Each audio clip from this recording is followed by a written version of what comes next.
Health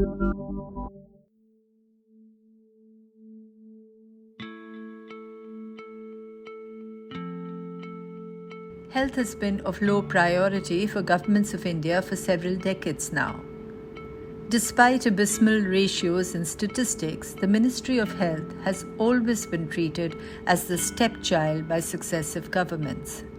Instead of building hospitals sufficient to cover every district of India, governments have moved for privatization in the health sector.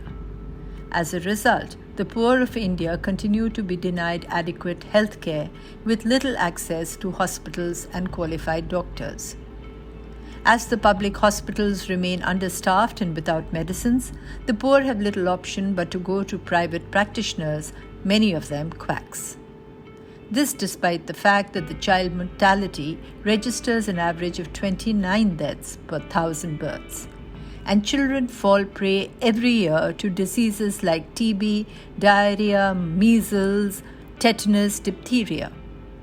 The rich manage to get world-class treatment at private hospitals in the metros. For the poor, the choice is between a barely existent government hospital many kilometers away from home or a quack practicing relatively close by. Welcome everyone. We have Dr. Kafil Khan, who is well known and I don't think he needs an introduction, who is our guest today. He was suspended, as you know, from the BRD Medical College in Gorakhpur. He has been detained, he's been jailed, his family has been harassed and intimidated. But today he comes to us with some good news, and he will be speaking in conversation about larger health issues that India faces. So welcome to this. And I think we should congratulate you that the courts have stayed your suspension. Is that true? No. I would like to correct you. That court has stayed my second suspension. Second suspension. The UP government has suspended me twice. Actually, it's illegal. When somebody is already suspended, you can't suspend again. Anyhow, but on 22nd of September, the first suspension hearing is there in Allahabad High Court, and I hope I will join again. Okay. So until that is done, you cannot go back to the hospital, right? Yes, but I can do what I am doing. Doctors on road that I can see patient free of cost, because Medical Council of India has not put any restriction on me to doing work. Okay. Yeah. Okay. So I really have got you here to talk a lot more about all the health issues that are facing us, and not just COVID, the other ones that are regular issues. But one personal question: when you went out to look at after the children and you were running around getting oxygen cylinders and the entire media carried you, so everybody came to know, did you even for a minute think that you would spend the next years in this manner? You would be jailed for something and you would be suspended, and your family would also pay a price? No, Seema, never. I worked for 12 years in a Manipal hospital, that was a corporate hospital where we never had as a student, as a doctor, resident, and then as an assistant professor. I never had a feeling that oxygen can be, stopped, or it won't be there in a hospital. You can cut electricity, you can cut water, but you can't cut oxygen, because it's an emergency life-saving drug. And when I got that message that night, that time also I never realized that it's a reality. So I never thought that doing a good work will penalize me this way. But I'll tell you once again that even I have to do it again, I will do it again. What the BRD has witnessed in August 2017, the whole India has seen in April, May. And you are in Delhi, you must be realize that even AIIMS, All India Medical Institute of Science, has to stop their admission for one day. So that's horrible. So, this really brings us to all of India. It's not just Uttar Pradesh, it's not just Gorakhpur, it's not just Delhi. I mean, Delhi, of course, is the national capital. So when it happens here, it is obviously a thing of major, major attention. But all together, health has always been a fairly low priority for all governments.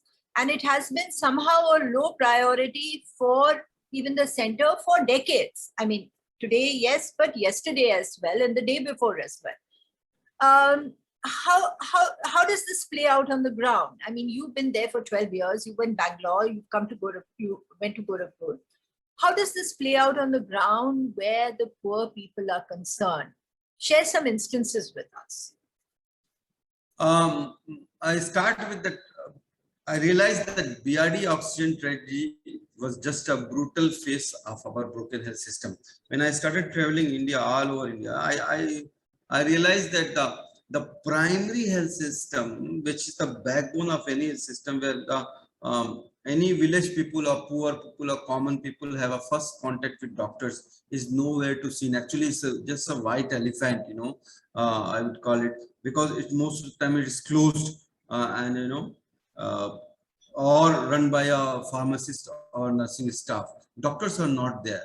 So the one data is there.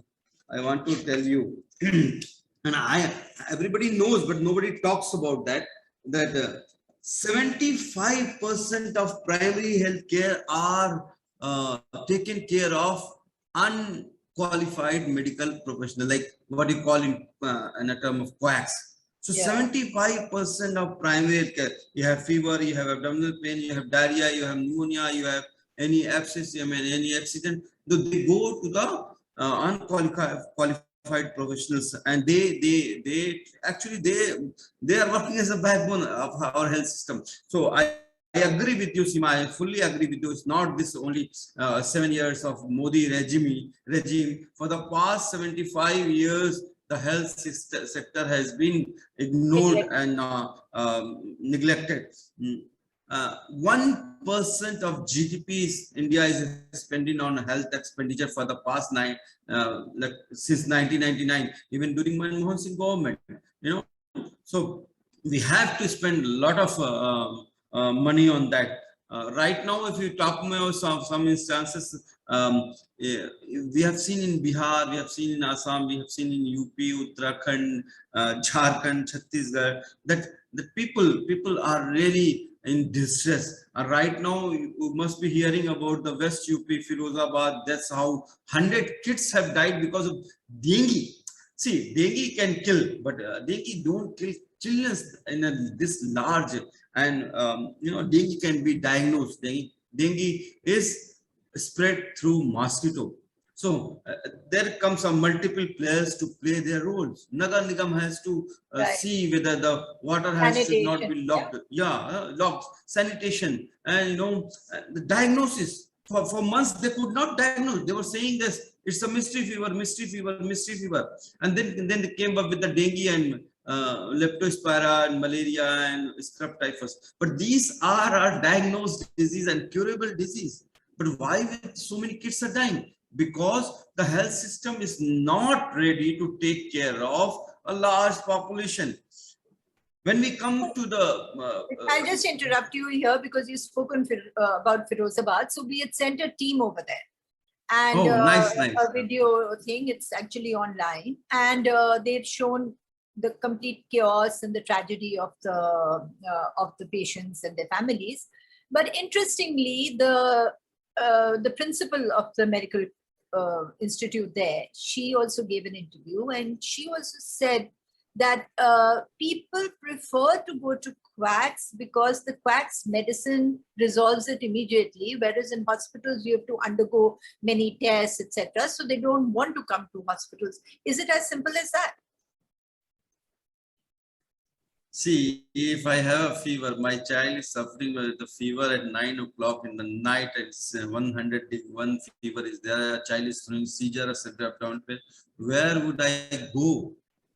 Where? To a nearby hospital. And which nearby hospital is there? The same unqualified professional. I won't call them quack because they are the one they're dealing with these things. I told you that this is not my data. This is a Ministry of Health data saying that 75%. So they go there. Yes, I agree with that. That they use sometimes steroids to get it get them relief early. But the thing is that who is there going to treat them? See, even for the dengue, Dengue can kill the person in 2 to 3 days. Encephalitis can kill a child in 2 to 3 days.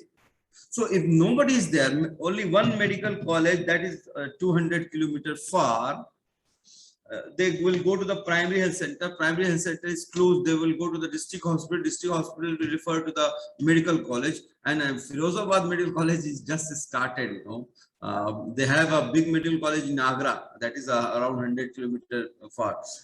So blaming to the parents, that is I wouldn't recommend. I know they are losing their child, and the thing is that money is also plays a big role.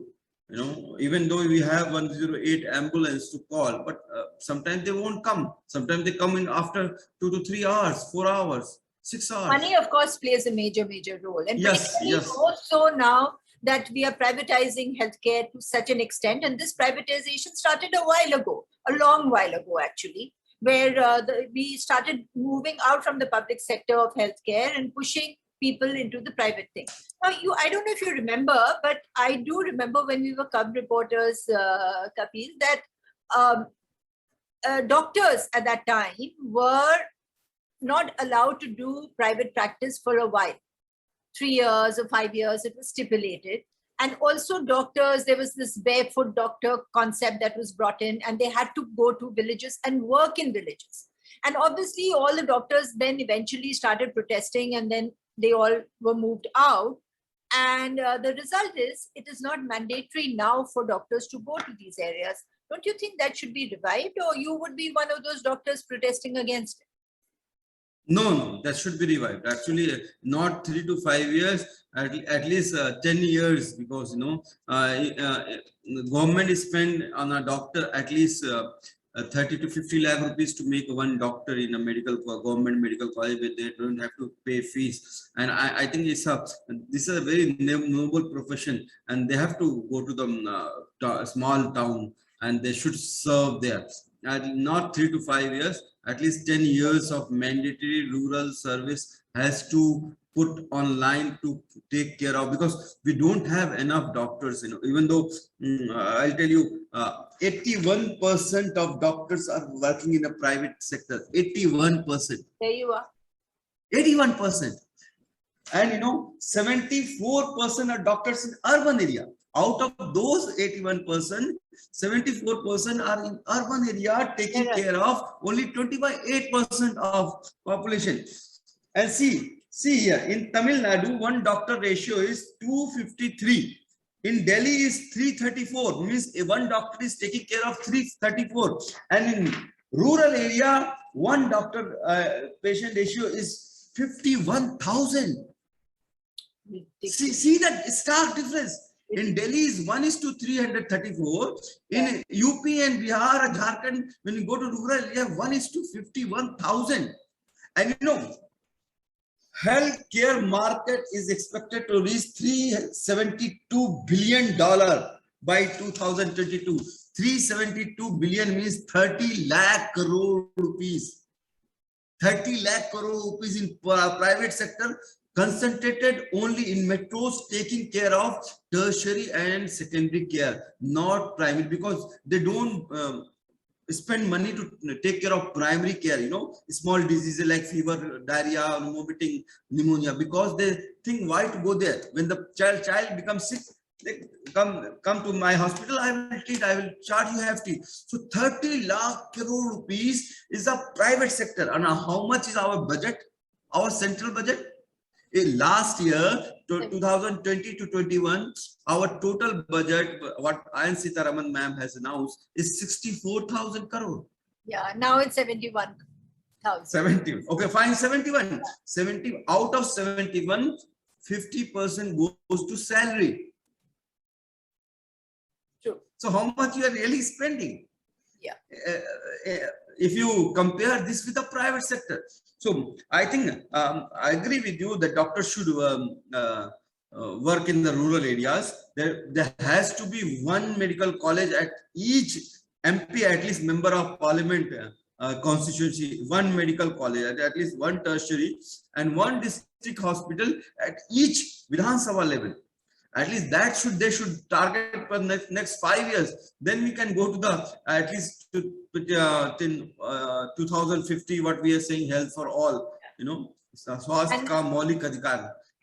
And the illness where children, since you are you specialize in pediatrics, it's terrible figures. I mean, you have 29 deaths per 1,000 births, is it, in child mortality even today? That's the average of India. Because average of India, average of India. Because you're calculating Kerala, which is the finest, 6 out of 1,000. But if you come to UP, is 60. So there you are. And go to Assam. If you go to Assam, it's 73. You know how many mothers die while delivering a baby? That's a normal physiological process. But in Assam, every 1 lakh delivery, 330 females mother die. And then on top of it, in Punjab and Haryana, we have feticide and abortion of the girl child. Yeah. So we just sort of adding to our misery continuously, isn't it? So what are the diseases? Is tuberculosis, measles, diarrhea, tetanus, diphtheria, polio, encephalitis. These are the ones that really come and get the children, isn't it? Yes. Okay. And we don't. You know how you just named around 8-9 diseases. Seema, diphtheria, tetanus, tuberculosis, encephalitis, diarrhea, pneumonia, measles, mumps. You know, 8.8 lakh kids died in 2019. That's what the World Health Organization says, and UNICEF. Because India government didn't give the data, we got it from there.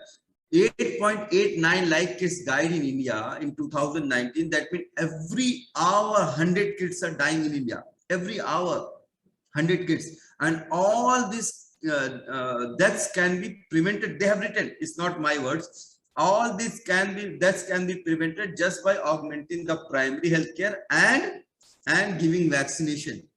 So we have vaccine against measles, we have vaccine against mumps, we have vaccine against TB, we have vaccine against Japanese encephalitis, we have vaccine against diphtheria, we have vaccine against tetanus, we have vaccine against diarrhea, we have vaccine against pneumonia. Why we are not giving this vaccine to the kids? It should be free. Universal immunization should be free of cost. We are giving only 7 vaccines. And in private sector, what Indian Academy of Pediatrics recommend, there are around 20 vaccines. So tell me, you know, when COVID happened and the vaccination issue. You know, dengue vaccine is there. Yeah. Dengue vaccine is there. Since 2015, around 20 developed countries are using that. Why India is not using the dengue vaccine? It's not even launched in India. Yeah, it doesn't exist here. I was going to ask you. So I was just saying that, you know, after COVID, when COVID, the second phase happened and others, people kept saying that India has got this terrific vaccination system because we vaccinated everybody and eradicated polio and smallpox. So we could use it for the vaccine. Now, getting away from COVID, does that vaccination system, which has got us immunity from smallpox and polio to a great extent, has that been dismantled over the years, or does it actually exist? It exists. No. The pace is actually they're getting up. They have reached to 68% coverage. Yeah. But still 32%. On COVID is good, yeah. No, not on COVID. I'm talking about the normal immunization like MMR and DPT and other. That have also increased to 68% for the past 75 years. But it's still 32% of children, especially the from the poor marginalized community, and they are not covered. And you will be surprised to know, out of 68% of immunization, 13 to 14% of immunization are given by the private sector with a hefty cost. So universal immunization is covering the children, but it's not enough. We are not failed. We are gearing up. Yeah, and somehow health has always been, now there's privatization, and you've already spelled out the details of the health sector in the rural areas, but it has always remained sort of a back of the burner kind of ministry for all governments. At least ever since I've been covering politics, I've been a reporter basically. You find health has gone to the worst or the junior most minister. And you also find that even amongst journalists, we would rather cover the Congress party or the BJP than.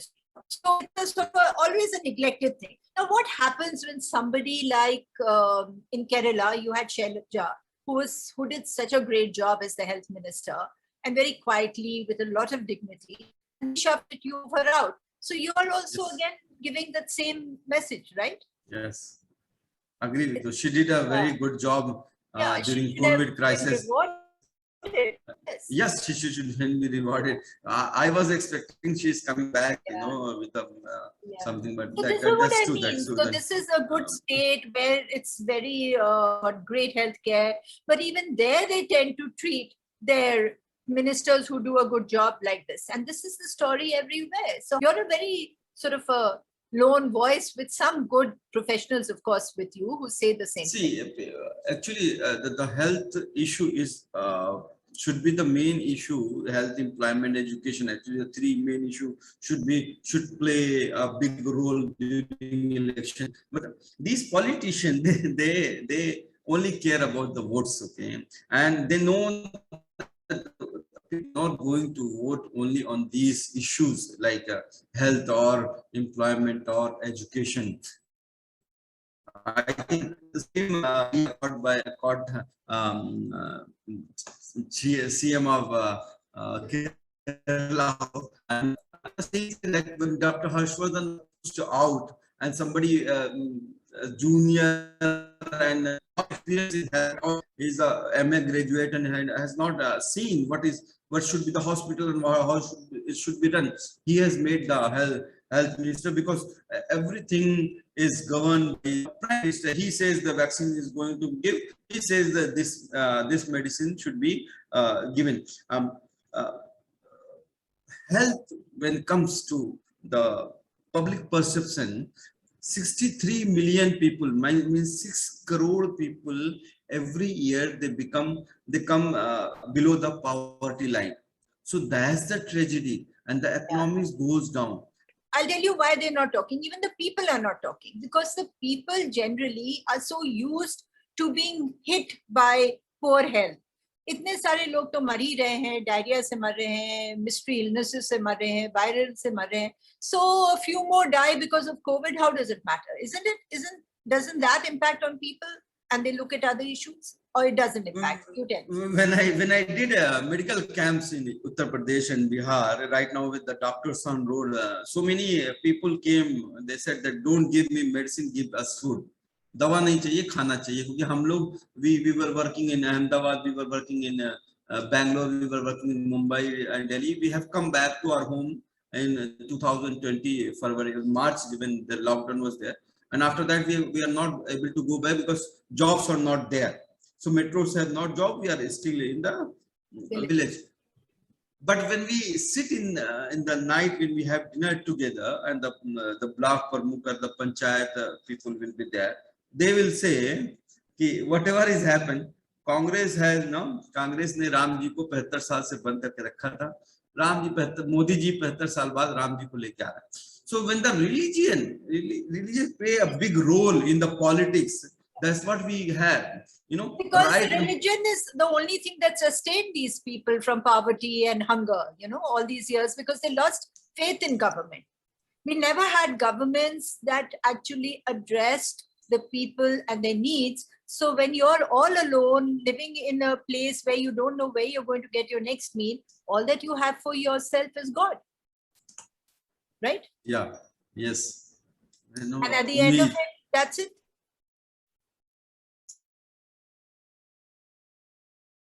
So Dela is there, we're going to give them. We have to create that demand. We have to create that demand. We have to tell the idea. We have to tell that idea to the people that these are the basic issues. That's why whenever I go, I talk to them, I tell them that these are the basic issue, and the government's responsibility is they can't deny that I can't give. You know, right to health care is a fundamental right given in Constitution and declared by Supreme Court Article 21. But Supreme Court itself says that fundamentally not right. No, so we have to create the idea. We have to tell people the way these Yes. And that's where political parties. that's where the politician, as you said, is failing. See, I'm working for this health for all for the past 3 years, and that's my dream. That every Indian citizen should have a health access within 2 to 3 kilometers of at least emergency services within 2 to 3 kilometers of their home premises, and we should work on that. And unless the people of India, the citizens of India, should not realize that the health is issue. I would end up with one line, that is not COVID-19 that has exposed our health system. Is COVID-19 actually has exposed the already collapsed health system. What we see in April, May in Delhi, Mumbai, Bangalore, Kanpur, Lucknow, and the allied class, which till now, even the ministers, the MPs, the MLAs, they think that the health is a commodity. Whenever we need, we will throw money, we'll go to big hospital, Medanta, or Fortis, or anywhere, we'll get the best of doctors and we'll get the best of treatment. But they also suffered when the whole health system was, they don't have oxygen, they struggle for bed, they struggle for medicine. So 70% of Indian population are facing the same pain and agony and struggle every day. So we have to think about these issues. Thank you, Seema. Thank you. On that note, let's end and we'll be in touch again. Thanks a lot for giving us your time. Bye. And thank you for raising this issue. Thank you, sir. Thank you. But there we are. We do not have the kind of healthcare that a country, a developing economy also, and we claim to be more developed than others, for our people. In the rural areas, people are without healthcare. Women give birth and die. Children are born and they die. And over the years, disease, which has cure, kills them because there is no medical care available. They don't have hospitals in their districts. They don't have medicines in the dispensaries. And above all, they do not have doctors to go to. So they are either quacks who are masquerading as doctors, or there are no doctors at all. The choice is stark. The poor are facing the brunt of this, even as those who come to power and represent them in governments, whether it's today or yesterday or in the center or in the states, they do not speak about health. Health is not an issue of any concern. And that is the tragedy of India.